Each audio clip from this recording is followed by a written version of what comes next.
is I'm going to apply that JSON file that I saved before. Remember that teaser JSON file that I saved? I double click that and I click. And then the final clip I'm going to add is, once again, I'm going to add the raw GoPro video that I have. I don't have an edited version. And what I'm going to do is I'm going to apply the full timeline JSON file, because that's going to be... It makes it look a lot better. It's really easy for me to use. This is really cool though. Welcome to TimeBolt Office Hours on Thursday, June 20th, 2024. You are live with Doug and Quinston. We are here to answer your questions, check your workflows, and generally just make sure that you get the best out of TimeBolt. Today, what I would like to cover, Quinston, is how to use Stitch to create a teaser video, or specifically with GoPro video, but it can also be applied to Zoom, Riverside, or any other type of video. But I'd like to show how to, specifically with GoPro, how to go through and pull out the key moments and create a teaser video with Stitch. There is one update that we had on the new version. That is the Command S to save the JSON. I think we should even... Yeah, Command S saves the JSON. We'll definitely review that. I think that's one of you're liking that key, aren't you?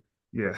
it is shell shocked from Riverside. You can't share with sound. This is our GoPro footage. What I'm going to show you how to do today is to edit GoPro footage where you can actually pull out a teaser video with the GoPro footage, use Stitch to pull it all together. What I do with GoPro footage, obviously you're not going to be editing by sound. This is a dog channel that has started Doug's Dog. There's nothing to do with sound, but we still have the fastest way to cut up a timeline. The TimeBolt's still the perfect tool for the job. What I do is I put this at 10 seconds. Remove silences longer than 10 seconds. It doesn't automatically remove anything. But what I do is I go through here, I put this at 1.5 or 2x speed, so that I'm always defaulting to 2x preview. I hit spacebar, and I can blow through this content.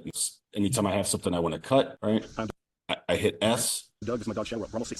And when these cuts actually don't have to be super precise because they're not based on sound. Hit S. Anything in between. Let's say I didn't want to keep that. I hit B. It cuts out that whole back part. And then I just go until I figure out what I do want to cut. I'll leave it here. I just go through the video this way. I can do it faster than it takes to record it, faster than 30 minutes. I can go through this whole video, ginsu it up, and pull out key scenes. So let's say that this was like a key scene I wanted to keep. What you're going to use are markers in this scenario, okay? Markers are going to pull this in. Hey, Quinston, are you able to tell if anybody else joins? You mark out key scenes. You basically hit M, okay? Let's say for a teaser, this is kind of the way it works here. Let me pull up this video to show you what the end product looks like first. This is the video that we're working on right here, okay? This is what the teaser looks like all put together inside TimeBolt. Hi.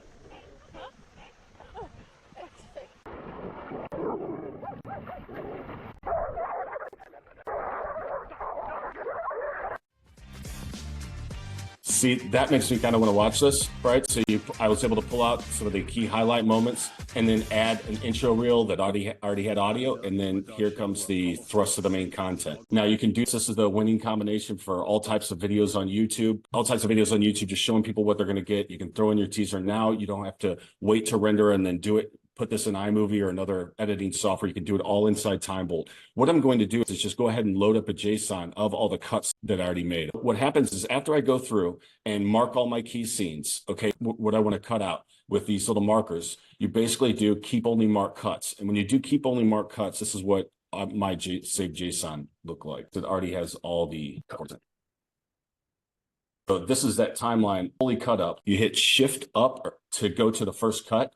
As you can see in that video, this is like the first section that was in the teaser video. Now I've got mark duration of 16 seconds. That's how long that teaser video was. Once I click keep only mark cuts, I click save JSON file because we're going to need this as a save JSON. As you can tell, you're going to need this as save JSON inside Stitch. As you can tell, when I save that JSON, I went in here and renamed it teaser. I know exactly that is the mark cuts cut down. We're going to need to know this information when we stitch it all together. Okay.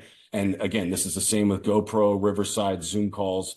After that is done, I don't have to render anything. I just undo the command of keep only mark cuts and it'll go back to my main timeline, okay, which is this main timeline. What I've essentially done, as you can see, this is the full duration timeline. What I've essentially done is I have two JSON files saved. One is what my teaser videos are and one is what the full file is. And of course, I chapter it for YouTube as I'm going through, right click, I can type in any chapter markers, punch around, zoom in. I personally, this is the only time that I use TimeBolt to actually slow content down. I use the speed up function, like when he's going through to catch a Frisbee or like interacting with the dog, I do the fast forward function. But what I do is I put fast forward to my speed rate at 0.5x. I can't imagine outside of like dog videos and stuff that you would want to slow anything down, but it works particularly well. If I wanted to, I could speed it up by 4x, but I use that functionality. What we have is I haven't had to render anything. I've just gone through, Gensu'd up my timeline, added the markers. And now what I want to do is I want to put all of this together and stitch. This is a new feature. You basically click this icon, this stitch icon. And what I'm going to do is I'm going to start adding the clips. Okay. The first clip I'm going to add is the main file. Okay. The unedited main file. Okay. Because what I'm going to apply that JSON file that I saved before. Remember that teaser JSON file that I saved? I double click that and I click apply the teaser file. The next clip I'm going to add is my intro reel.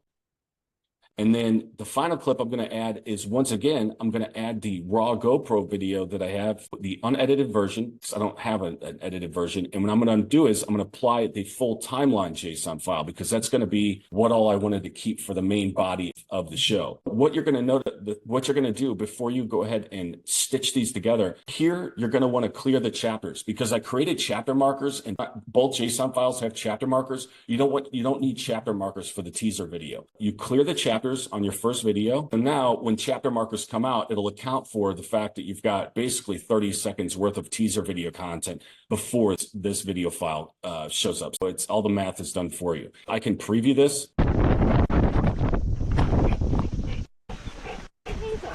Hi. Huh? Oh. Right? I can preview this. I'm Doug. And when I preview, you're only previewing the cut. So it's actually showing you exactly what was saved in the JSON file. You don't have to imagine anything. That's exactly how you're looking for the video to go through. If you wanted to do something like activate turbo mode, if this was more of a speaking video or inside like a Zoom or Riverside, you would activate turbo mode on your main file and apply your speed multiplier to it. I don't want to do that here. So all I'm going to do now, again, I haven't exported anything, and it hasn't taken me any time to do that. It's just saving JSON files. I hit export video. You can add a logo if you're looking to, any side, any corner.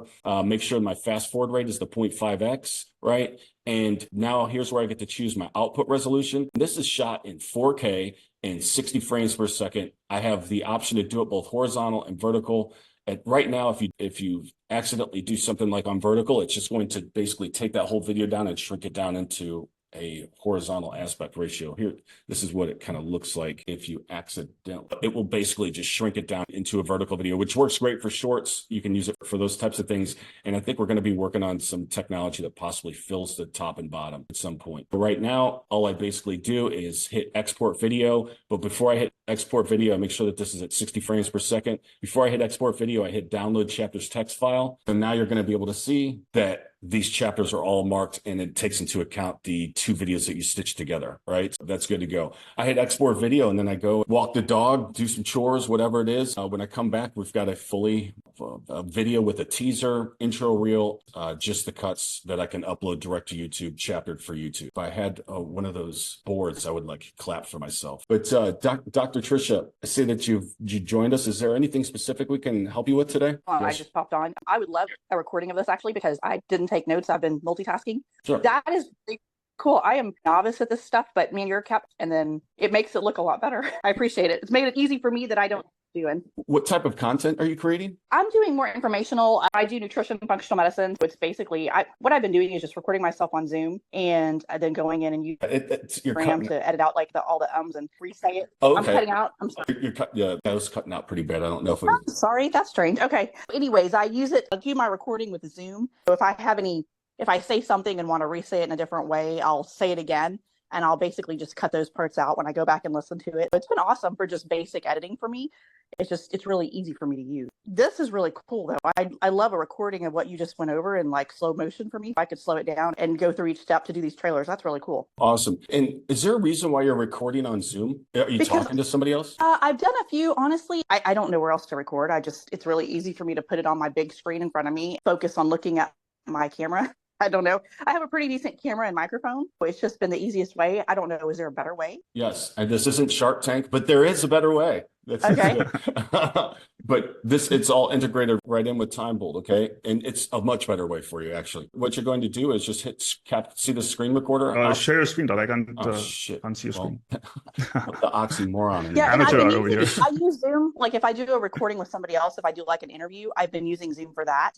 Honestly, just for myself, it's just really easy for me to click record. Because like I said, I'm pretty newbie on all this stuff. The quality hasn't been fantastic though. See this icon, this capture screen recorder? You click that and up. I'm on my phone. I'm sorry, it's like really small. Okay, let's see. Where did you go? Capture screen recorder. See this little capture screen recorder right here? Okay, up on the left. Okay, got it. And once you do that, this option opens up. You just have to enable permissions. Are you on a Mac or PC? Quinson knows about just enable. Same thing, yeah. Same principle as allowing for the same camera, screen recording, stuff like that. So this is basically your control panel. I can record with a screen and camera or just my screen only. This is where you're going to be able to get your direct camera input, your audio input, whatever your mic is. And then no matter how many screens you got, you just basically tell it which screen you want to record on, okay? This is kind of the innovation here on where to record. It's that you can record in standard, like a quick, small. Windows is just high quality. Yeah, it's just going to be high quality. That's all you need. Okay. All you're going to do is you're not going to have that option. It's going to be highest quality, and I'm going to make sure that everything is connected. Oh, check this out. So your thumbnail, like I can make this look. I can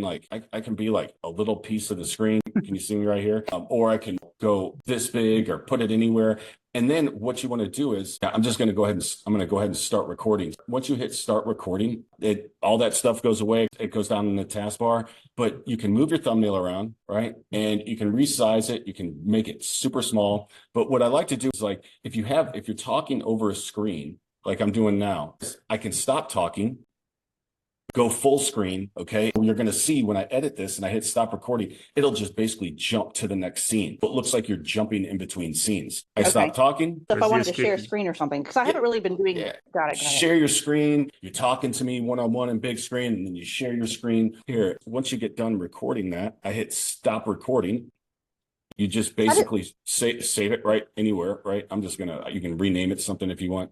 But what's nice is it auto pushes directly into TimeBolt. That video auto pushes directly into TimeBolt. And then you just edit it right away. Now, is there a way is it saving elsewhere as well? Because I know I have I have another question too. Am I still cutting out? No, you're much better. I have another question too. Because what I tend to do is I save it in Dropbox and then I upload it to TimeBolt and then I work on it. And there's been a few times that I'll be in the middle of editing. And I'm like, crap, I got to go get my son or something. And then I come back and I kind of have to start over. Is it auto saving it anywhere, the work that I've done, or is there a place to do that? It's not going to auto save once you're working on it inside TimeBolt. Right. Okay. The actual video that you recreated, the capture video, it saves here. After you get done recording, you hit stop record, it's going to auto save. You just have to say save. It'll save it in your file or like on my computer file, or is it saving it in TimeBolt? Where computer file. Once you finish recording, it will save the file on your disk, and then it auto pushes that file into TimeBolt. First saves it, yeah. Okay, perfect. I've got the original saved. Okay, I didn't realize it did that. I thought I was just able to upload and edit and then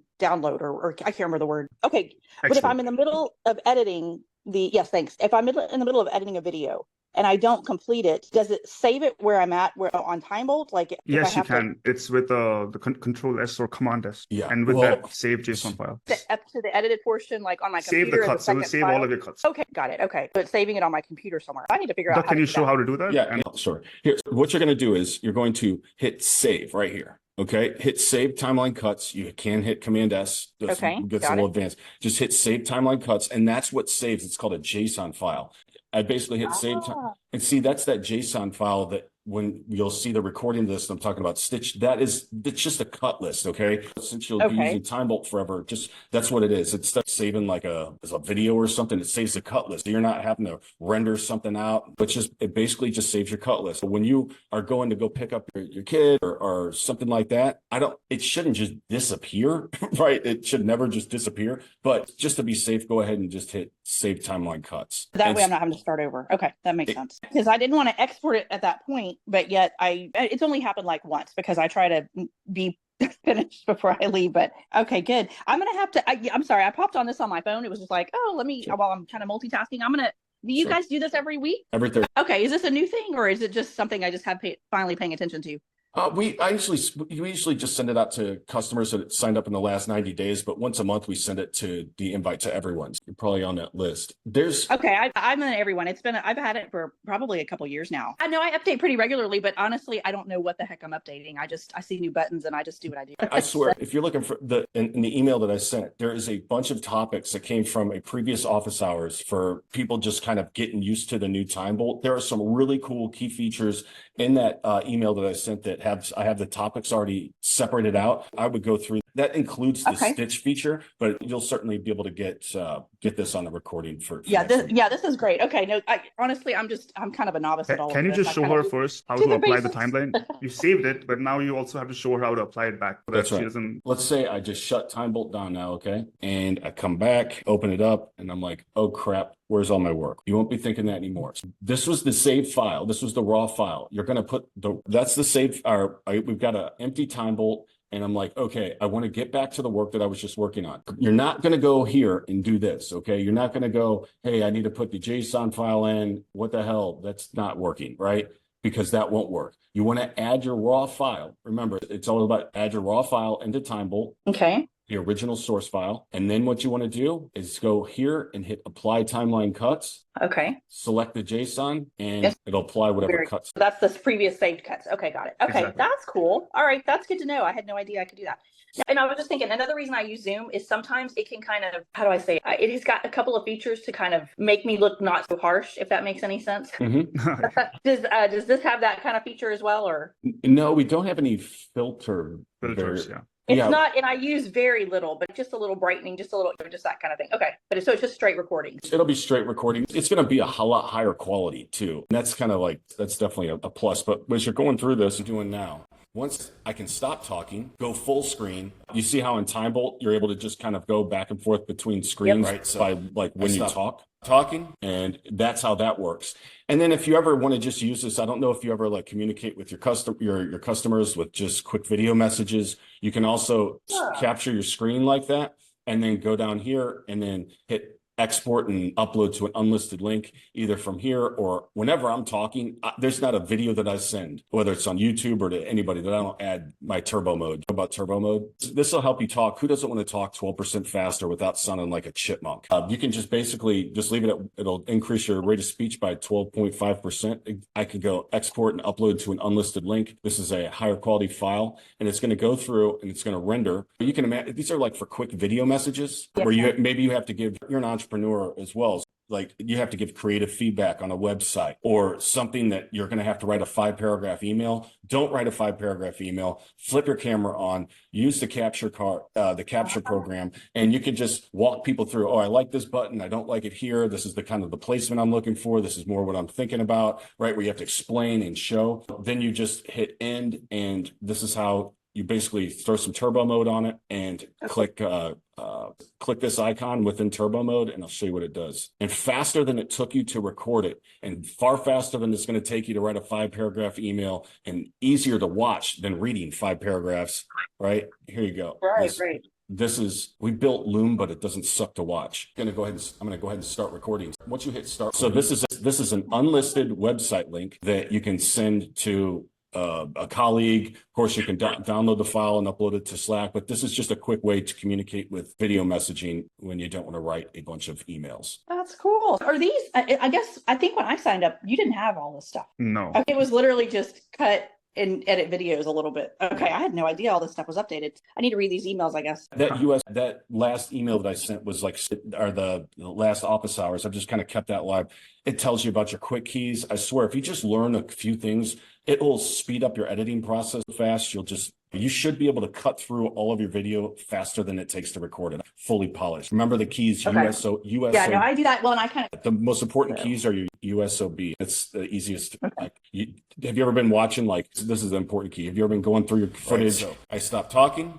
and you're like, I don't want what's coming up. Yeah, I didn't want that. I hit B and it back cuts, right? Like what I just listened to. So you don't have to stop and go like this. Like if you're talking to me one-on-one, you know, I can actually I could actually just cut out everything really fast by hitting B. The same with hitting O turn scenes on or off, and B back cuts the previous scene. If I'm in this section right here and I'm going through, if I hit S, I split the timeline. That's SOB, right? You hit B, back cuts.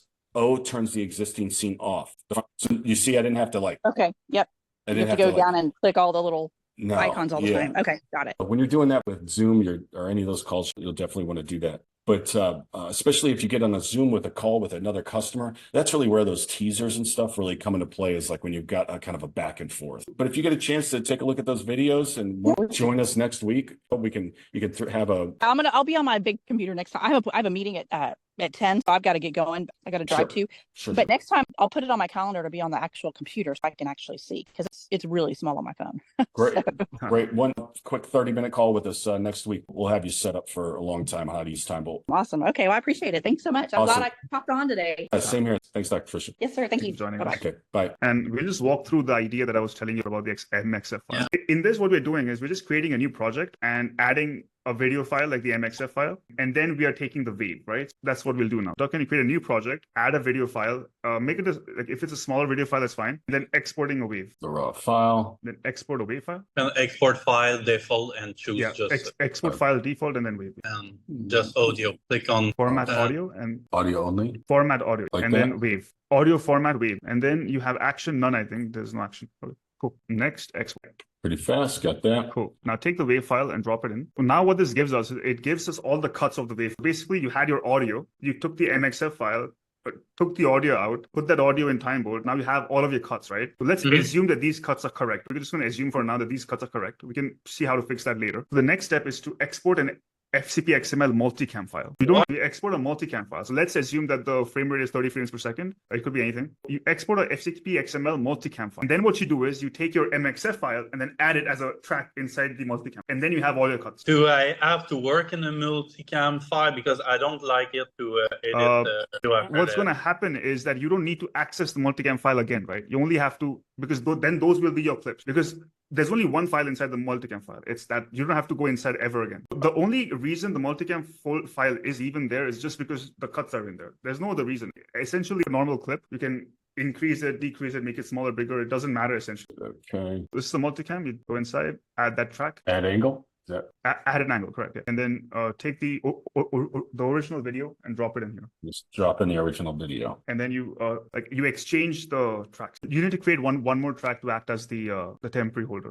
Add angle, yeah. And then you take the second one, drop it in the first section. Make sure it's aligned to 0. And you can actually delete that audio clip. Actually, just delete all the second and third angle. You can just delete. You don't need that. These two, delete them. Just to delete. And you can cut out the angles also. And then you can go back to your original timeline. And you have now you can rename this clip to something else, but you have all your cuts. So you don't need to go inside the multicam file ever again. And if you want to take this to a timeline, you can copy the cuts and paste it into your main timeline. And you're just going to delete. There's some extra cuts. If there is some extra stuff at the back, just delete it because. But all the cuts are there. Okay. Doing now. Once you see like there's no dead air around, right? And you can resize it over a screen like I'm doing now. Once I can stop talking, go full screen. Okay. You're going to see you can see there, it's all the exact same cuts as what we have here. I'm going to go ahead and start recording. Once you create these clips, right, the multicam clips, it's actually just containing one file. It doesn't have any of the file. Technically, it just has one file. So you don't need to go inside that multicam clip ever again. It's just like exporting XML. Yeah, that's the workaround.